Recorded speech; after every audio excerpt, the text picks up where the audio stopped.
Hi friends, welcome to fun with numbers. ఇక్కడ చూడండి, ఇవాళ వీడియోలో మనము ఏం చూద్దామంటే మెన్సురేషన్లో భాగంగా క్యూబ్ ఇంకా క్యూబాయిడ్ గురించి చూద్దాం. ఓకే, ఈ వీడియోలో ఫస్ట్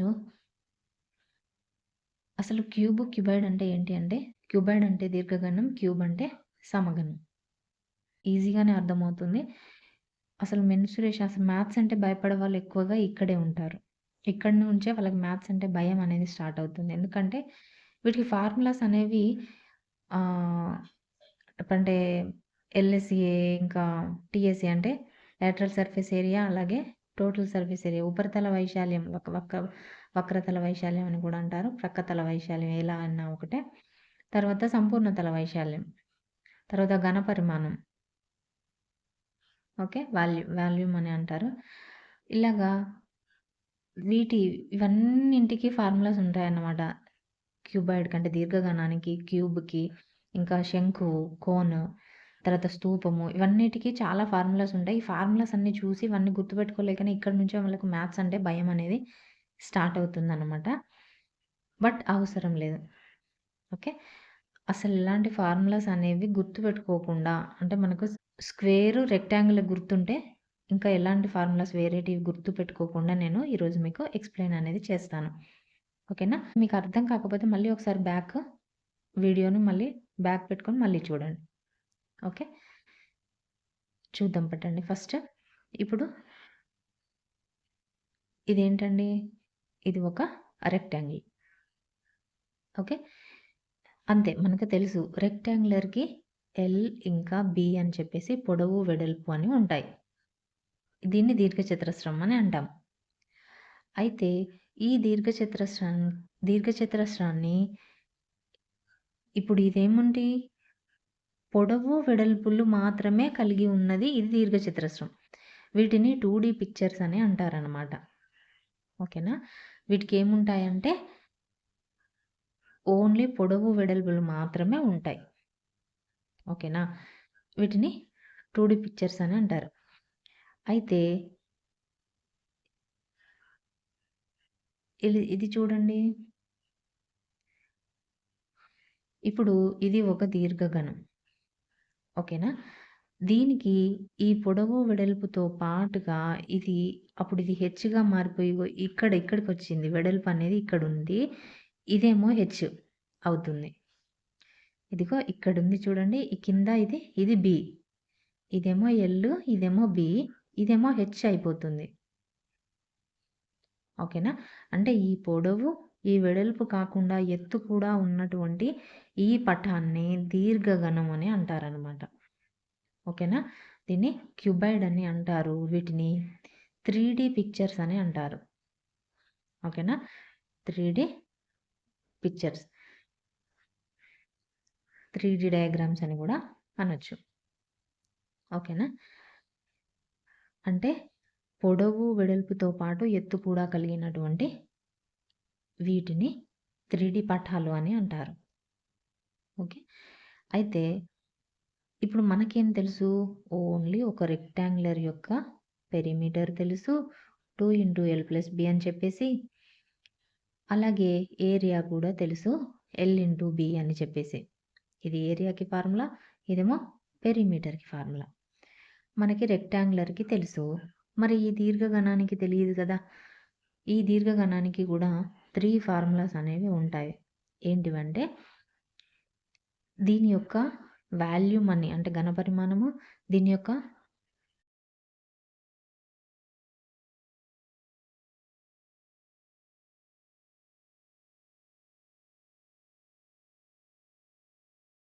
ఇప్పుడు ఒకసారి ఇక్కడ చూడండి, ఇది ఒక దీర్ఘగణం కదా. ఓకే, ఇది ఒక దీర్ఘగణం. అయితే ఇప్పుడు ఈ దీర్ఘగణానికి ఇది చూడండి, ఇది ఒక దీర్ఘచతురస్రం అవుతుంది, ఇది ఒక దీర్ఘచతురస్రం అవుతుంది. అవతల వైపు అటు సైడ్ ఒక దీర్ఘచతురస్రం, ఇటువైపు ఒక దీర్ఘచతురస్రం, ఇలా 4 దీర్ఘచతురస్రాలు ఉంటాయి కదా. సర్ఫేస్ ఏరియా అంటే దీని చుట్టూ వైశాల్యం అని చెప్పేసి 3 ఉంటాయి. అసలు 4 దీర్ఘచతురస్రాలు, అలాగే పైన ఒక దీర్ఘచతురస్రము, కింద ఒక దీర్ఘచతురస్రం, మొత్తం 6 దీర్ఘచతురస్రాలు ఉంటాయి. ఓకేనా? అంటే దీన్ని గనక ఇలా కట్ చేస్తే మనము ఒక యాంగిల్‌లో ఇటువైపు ఒక దీర్ఘచతురస్రం వస్తుంది. ఈ కిందిదేమో మధ్యలో ఉంటుంది. అంటే ఇది ఇటు, ఇది ఇటు, ఇది ఇటు, ఇది ఇటు, ఇటు ఇలా మనం కట్ చేస్తే ఇలా వస్తుందనమాట. దీని యొక్క షేపు. ఓకేనా? అయితే ఇలా ప్రతిదానికి ఇలా మనకు ఒక్క నిమిషం చూడండి. ఇప్పుడు ఇలా ఉంది కదా! ఇప్పుడు ఈ సైడ్స్ అంటే ఇదేమో పైన ఉంటుంది అప్పరు. ఇదేమో కింద బేసు. ఓకే. ఈ బేసు, ఈ అప్పరు ఈ 2 కాకుండా ఈ చుట్టూ ఏవైతే ఉన్నాయో, ఈ చుట్టూ ఇంటిని యొక్క ఏరియాగానే దాన్ని ఏమంటారంటే పక్కతల వైశాల్యం అని అంటారు. ఓకేనా? లేటరల్ సర్ఫేస్ ఏరియా అని అంటారనమాట. ఓకేనా? మరి దీని ఏరియా ఎలా తెలుస్తుందంటే ఏం లేదు. రెక్టాంగులర్ యొక్క ఏరియా తెలుసు కదా మనకి. ఇప్పుడు ఇక్కడ ఇదేంటి? ఇదొక దీర్ఘచతురస్రం, ఇదొక దీర్ఘచతురస్రం. ఇవన్నీ దీర్ఘచతురస్రాలే కదా! 4 దీర్ఘచతురస్రాలు ఉన్నాయి. చుట్టూ ఉన్న 4 దీర్ఘచతురస్రాల యొక్క ఏరియా ప్లస్ చేస్తే వచ్చేదే ప్రక్కతల వైశాల్యం అంతే.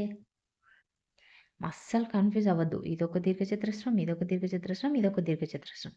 ఓకే. అయితే ఇప్పుడు ఇక్కడ చూడండి. ఇది దీర్ఘచతురస్రంలో ఇదేమో ఎల్. కానీ ఇది మాత్రం ఇది దీర్ఘగణంలో ఇది హెచ్ అవుతుంది. ఇది బి. ఇది హెచ్. మళ్ళీ ఇది ఎల్. మళ్ళీ ఇది హెచ్. మళ్ళీ ఇది బి. ఇది హెచ్. ఈ దీర్ఘచతురస్రంలో ఇప్పుడు చూడండి. ఇప్పుడు ఈ దీర్ఘచతురస్రంలో ఒక ఏరియా ఎల్‌హెచ్ ప్లస్ ఈ దీర్ఘచతురస్రం యొక్క ఏరియా బీహెచ్.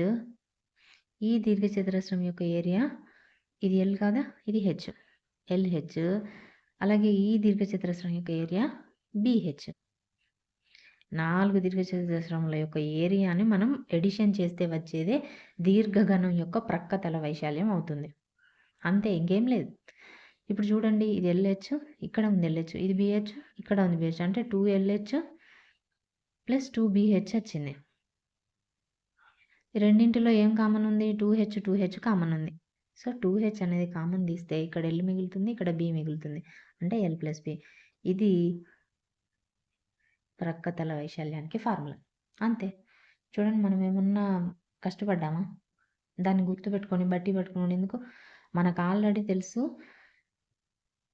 రెక్టాంగులర్ యొక్క ఏరియాకి ఫార్ములా. ఆ టోటల్ అన్ని చుట్టూ రెక్టాంగులర్స్ ఉన్నాయి. ఒక్కొక్క రెక్టాంగులర్ యొక్క అన్ని ఏరియాలు ఎడిషన్ చేస్తే మనకు ఫార్ములా వచ్చేసింది. అదే పక్కతల వైశాల్యం. అంటే పక్కల సైడ్‌లు ఉన్నాయి అన్నిటిని ఒక ఏరియా ఫైండ్ చేయమని అడిగినట్టు అంతే. క్యూబాయిడ్ యొక్క లేటరల్ సర్ఫేస్ ఏరియా అంటే ఏంటంటే సైడ్‌లో ఉన్న యొక్క రెక్టాంగులర్స్ యొక్క ఏరియా అడిగినట్టు అంతే. దాంట్లో ఇంకేం లేదు. అర్థమైందా? అంటే ప్రతి రెక్టాంగులర్ యొక్క ఏరియాని మనము ఎడిషన్ చేసాము అంతే. 2H/L+B that's it. ఇప్పుడు ఇందాక మనం లేటరల్ సర్ఫేస్ ఏరియా అంటే ఏం చెప్పుకున్నాము? ఈ పక్క సైడ్‌లు ఉన్న దీర్ఘచతురస్రాలన్నీ అంటే సైడ్‌లు ఇగో ఇటు సైడు, అటు సైడు అంటే అటుపక్క, ఇటుపక్క, అటుపక్క, ఇటుపక్క ఈ పక్కలు మాత్రమే కలిపినాం. ఇప్పుడేం చేయాలంటే ఈ కిందున్న బేసును, ఈ పైనున్న హైటును అంటే పైన ఒక దీర్ఘచతురస్రం ఉంది. కింద బేస్‌లో ఒక దీర్ఘచతురస్రం ఉంది. వీటిని కూడా కలిపితే అది టోటల్ సర్ఫేస్ ఏరియా అవుతుందన్నమాట. ఓకేనా? అంటే ఈ పైనున్న ఈ దీర్ఘచతురస్రం మిగిలిపోయింది ఇందాక మనం చేసినప్పుడు. ఈ కిందున్న ఇంకొక దీర్ఘచతురం కింద బేస్‌లో ఒకటుంటది గదా! అది మిగిలిపోయింది. అది మిగిలిపోయింది. పైనది మిగిలిపోయింది. మనం ఇందాక పక్కలు మాత్రమే యాడ్ చేసాం. అంటే ఏంటి? ఈ పక్కలున్న ఎల్ఎస్ఏ అంటే పక్కతల వైశాల్యము ప్లస్ ఈ కింద ఒక దీర్ఘచతురస్రం ఉంది. పైన ఒక దీర్ఘచతురస్రం. అంటే 2 ఇంటూ ఇదేమో ఎల్, ఇదేమో బి గదా! 2 ఇంటూ ఎల్‌బిని మనము అడిషన్ చేయాలి అంతే. మనకు ఆల్రెడీ వచ్చిన ప్రక్కతల వైశాల్యము ప్లస్ ఈ కిందున్న బేస్ ఏరియా ప్లస్ పైనున్న ఏరియా. రెండు దీర్ఘచతురస్రాలే కాబట్టి పైన ఒక దీర్ఘచతురస్రం ఉంది. కింద ఒక దీర్ఘచతురస్రం ఉంది కాబట్టి 2 ఇంటూ ఎల్‌బి ఒక దీర్ఘచతురస్రం యొక్క ఏరియా ఎల్‌బి కాబట్టి 2 దీర్ఘచతురస్రాలు మిగిలిపోయినాయి కాబట్టి 2 ఇంటూ ఎల్‌బిని మనం అడిషన్ చేసాం. దేనికి? మనకొచ్చిన 2HL+Bకి ప్లస్ 2LB చేసాం అంతే. ఇదే సంపూర్ణతల వైశాల్యానికి ఫార్ములా. ఓకేనా? ఇక్కడ 2తో మల్టిప్లై చేసి 2ని కామన్ తీస్తే మీరు అనుకున్న ఫార్ములా వస్తుంది. అంతే ఇంకేం లేదు. యాక్చువల్ ఫార్ములా ఇదే. 2h into L plus B plus 2LB యాక్చువల్గా అంటే ప్రక్కతల వైశాల్యము ప్లస్ 2 ఇంటూ పైన ఉన్న దీర్ఘచతురస్ర వైశాల్యము కింద ఉన్న దీర్ఘచతురస్రం అంటే ఎల్బి అనమాట. ఇది యాక్చువల్ ఫార్ములా. ఇక్కడ హెచ్తో లోపలున్న ఎల్ ప్లస్ బిని మల్టిప్లై చేస్తే 2 ఇంటూ హెచ్ఎల్ ప్లస్ బిహెచ్ ఇక్కడ అవుతుంది. అలాగే ఇక్కడ ప్లస్ 2LB అలాగే ఉంటుంది. ఇక్కడ ఒక 2 ఉంది, ఇక్కడ ఒక 2 ఉంది. 2ని మనం కామన్ కనుక తీస్తే HL plus BH plus LB. ఇక దీన్ని మనం ప్రాపర్గా రాస్తే LB plus BH plus HL అనేది అవుతుందన్నమాట. ఇది సంపూర్ణ తల వైశాల్యానికి ఫార్ములా. క్యూబాయిడ్ యొక్క ఎల్ఎస్ఏ ఏమో 2h into L plus B, అలాగే total surface area equal to 2 into LB plus BH plus HL. ఇది క్యూబాయిడ్ యొక్క టోటల్ సర్ఫేస్ ఏరియా. అలా కాకుండా వాల్యూమ్ అంటే ఘనపరిమాణం కూడా ఉంటుంది. ఘనపరిమాణం అంటే ఏం లేదండి, చాలా సింపుల్. ఇక్కడ ఒకసారి చూడండి, ఇది ఒక దీర్ఘగణం ఉంది. ఈ దీర్ఘగణంలో ఇక్కడ కింద నుండి ఇక్కడ పై వరకు దీన్ని నింపాలి. ఇది ఒక బాక్స్ అంటే దీర్ఘగణాకారంలో ఉన్న ఇది ఒక బాక్స్ అనుకుంటే, ఆ బాక్స్లో మీరు ఒక్కొక్కటి రాళ్ళు వేస్తూ ఉన్నారు. ఇలాగా వేస్తూ వేస్తూ వేస్తూ వేస్తూ ఎక్కడి వరకు వేస్తారు, ఈ పైన ఈ టాప్ వరకు వేస్తారు. అంటే దీనికి ఒక మూత ఉంది, ఆ మూత క్లోజ్ అయ్యే వరకు వేస్తారు. ఇలా అన్ని రాళ్ళు వేశారనుకోండి, మూత పట్టాలి, మూత పట్టేటట్టుగా వేస్తారు. అంటే కరెక్ట్గా మూత పట్టే మందం మీరు వేస్తారు ఏదైతే ఉందో అది. అంటే ఎన్ని రాళ్ళు పట్టినాయి అనేది ఏదైతే ఉందో అది ఈ బాక్స్ యొక్క ఘనపరిమాణం అవుతుంది. ఇప్పుడు మీరు ఇంట్లో చూస్తూ ఉంటారు, విమ్ బార్ సోప్ ఉంటుంది కదా, లేదా మన మామూలుగా సోప్ బాక్సులు ఉంటాయి కదా, అవి వాళ్ళు ఎలా తయారు చేస్తారు, ఇలా సోప్ బాక్సులు కానీ ఆ విమ్ బార్ కానీ ఆ విమ్ము ఆ బాక్స్ లోపల ఎంత సబ్బు పడుతుందంటే లోపల పట్టిన సబ్బు మీదకెళ్ళి అతను ఒక మూత పెట్టిస్తారు కదా విమ్ మీద, విమ్ బార్ మీద. అంటే ఆ క్యాప్ కరెక్ట్గా పట్టేటట్టుగా, అంటే కరెక్ట్గా బాక్స్ మందము ఆ సోప్ వాళ్ళు తయారు చేస్తారు. దాన్ని ఆ బాక్స్ యొక్క ఘనపరిమాణం అని అంటారనమాట.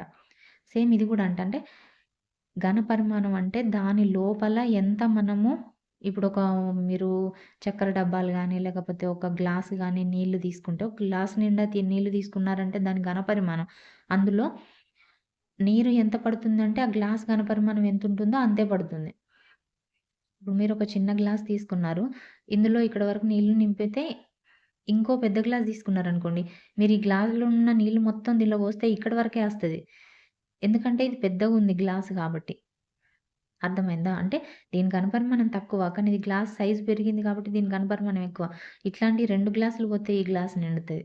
అట్లా అంటే దీని ఘనపరిమాణం ఎక్కువ అన్నమాట. అంటే ఇప్పుడు ఇక్కడ చూడండి, ఇక్కడ నుంచి స్టార్ట్ అవుతుంది కదా, ఇక్కడ వేస్తూ వేస్తూ వేస్తూ వేస్తూ పై వరకు వస్తాం. అంటే ఏంటి, కింద ఫస్ట్ దాని ఏరియా ఎంతైతే ఉంటుందో అది ఇంపార్టెంట్. అంటే దీర్ఘగణం యొక్క ఏరియా ఎల్బి. అంటే ఈ బేస్ యొక్క ఏరియా, వాల్యూమ్కి ఫార్ములా ఏంటి అంటే ఈ బేస్ యొక్క ఏరియా ఇంటూ ఈ హైట్ ఎంత ఉంటే అంతవరకు కదా మనం నింపుతాం. ఇప్పుడు ఈ ఏరియాను దాటైతే ఇక్కడ రాళ్ళు వేస్తేనైతే ఈ బాక్స్లో పడాయి కదా. ఈ ఏరియా కింద బేస్ అయితే ఎంత ఉంటుందో అంత లోపల మాత్రమే కదా మనం రాళ్ళు వేయగలము. తర్వాత ఇది ఎంత హైట్ ఉంటుందో అక్కడ వరకే కదా మనం రాళ్ళు వేయము. అంత పైన ఇంకా ఇక్కడ వేస్తే ఉంటాయి, అవి రాళ్ళు కింద పడిపోతాయి. అంటే ఈ హైట్ ఎంత వరకు అయితే ఉందో అక్కడి వరకు మనం రాళ్ళు నింపగలుగుతాం. అంటే ఈ బేస్ ఏరియా ఇంటూ హైట్, అంటే బేస్ ఏరియా ఏంటి, ఎల్బి. అలాగే ఈ హైట్ అంటే వాల్యూమ్కి ఫార్ములా ఎల్బిహెచ్ అవుతుంది. ఓకేనా? అంటే దీర్ఘగణం యొక్క ఘనపరిమాణము L into B into H అనేది అవుతుందన్నమాట. సింపుల్. అర్థమైనాయి కదా, కన్ఫ్యూజన్ ఏం లేదు కదండి. ఓకే, దీనికేమో ఎల్బిహెచ్ ఘనపరిమాణము, ఇంకా ఎల్ఎస్ఏనేమో 2h into L plus B. Okay, ఇక్కడ వరకు అయితే క్లియర్ కదా దీర్ఘగణంకి సంబంధించి. ఓకే కదా, ఎల్ఎస్ఏ ఇంకా ఇవన్నీ అర్థమైందని అనుకుంటున్నాను. క్యూబ్ గురించి మనం నెక్స్ట్ వీడియోలో చూద్దాం. ఇంకా వీడియో లెంత్ అవుతుంది. Okay, thank you, bye.